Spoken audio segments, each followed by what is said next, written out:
Shreya TV, and this is the last in the series of voice work that you and I have been doing in the last few weeks, where we are working on the most effective vocal techniques to get your voice more impactful, authentic, and purposeful. And in today's video, I'm going to talk about volume and the impact of pausing or mute. So if you haven't watched any of the previous videos, you need to stop right away. Watch all the previous videos on voice work that we've done in the last few weeks, and then come back and watch the final one. And the last video that I made was on tempo or rate of speech, where we used an example of a quote. Today I'm going to use the same quote and talk about volume in this. So just like our pitch, remember we did the high and the low pitch, just like our pitch has a range, our volume also has a range. So let's do a quick exercise on finding our volume range. So this is going to be loud in here, so if you have a lot of people around, close the door, get in a separate room, and then let's get started.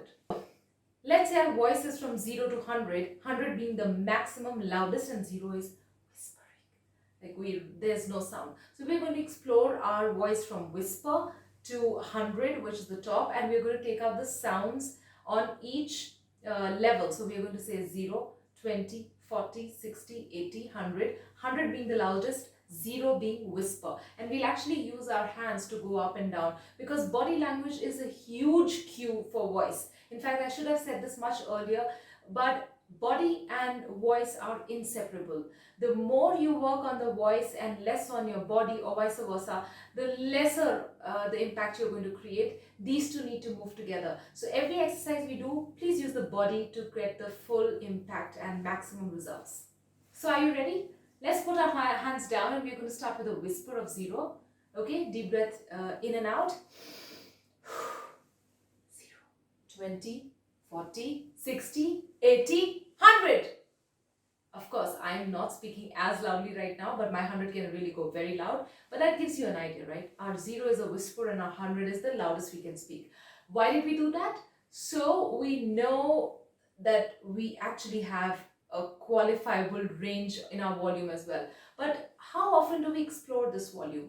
When we're speaking to our friends, family, or in a business meeting, or with colleagues in general, we often kind of speak in one kind of a volume. More so when stakes are high, when people are watching us, we are giving important presentations. Something happens and we completely forget about creating the contrast in volumes. Again, volume is a very resourceful tool that helps you create the desired impact. So let's get back to our quote, in which we're now going to explore volume. So in case, just to remind you, I was using a quote by Mark Cain, and the quote goes like, "The first step towards success is taken when you refuse to be a captive of the environment in which you first find yourself." Let's instill some volume in it and see how it turns out. The first step, so my first goes higher on volume, maybe on an 80 or close to 100. Towards success is taken, so success was slightly up. When you refuse, this is pretty much flat, to be a captive went on a higher volume of the environment in which you first find yourself, ending on a lower note. So that's how I wanted to play with my high volume and low volume.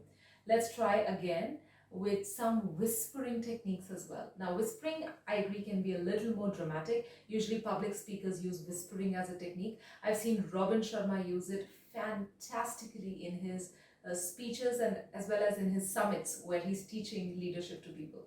Fantastic. Let's see how whisper plays into this. The first step towards success is taken when you refuse to be a captive of the environment in which you first find yourself. The essence changes, the impact changes, the theme suddenly changes when you add a little more whisper. The next thing I want to add in this is the impact, the throw. Remember, we did this in the earlier videos where we picked up the ball of sound, hey, and we threw it on the other corner of the wall, and at one point we were throwing it with an impact like hey. So we're going to use that impact, which is nothing but a change in your breathing pattern. We're going to quickly change our breathing pattern, be more forceful, and bring that force in some words, and see when you add volume with the throw and impact, what happens to the sentence. The first step towards success is taken. So in success, I kind of forced the voice a bit and I used my hand to give me a cue because I'm just initially starting out, and you should do that too. We'll repeat. The first step towards success is taken when you refuse to be a captive of the environment in which you first find yourself. So my first and success had a little more throw and impact. Again, you don't want a lot of your words to be impactful, because impact, just like emphasis we had done in one of the videos, emphasis is also a surprise technique. You don't bring it all the time. Same is with the throw and impact. You don't keep bringing impact in every word, because then it loses its meaning and sense, right? So I hope through this technique you will know how to create more contrast in your volume. And I know that it's not practical to whisper in everyday interactions, but if you have an opportunity, if you're a trainer or a public speaker, or if an influencer, or if you feel that it's your style to whisper also at times, it's a great technique to try and get the right attention. So that's it from me in this voice series. I enjoyed every bit of sharing. Whatever I felt is going to help you so much in bringing up the voice, because I truly believe that voice is a treasure. It's just sad that a lot of us don't get an opportunity to explore it. But those of us who do, we create nothing short of magic whenever we speak and wherever we speak. I hope you liked and enjoyed watching these series. If yes, please show your love, subscribe to my channel and hit the like button if you really like the video. And there's a request. Share this video with as many people as you can so that it reaches all those who should watch content like this. The next set of videos I'm thinking on maybe body language, because that was also a huge request that came from all my viewers, my YouTube family. So I'm going to start working on that now. Until then, thank you so much for watching. Take care.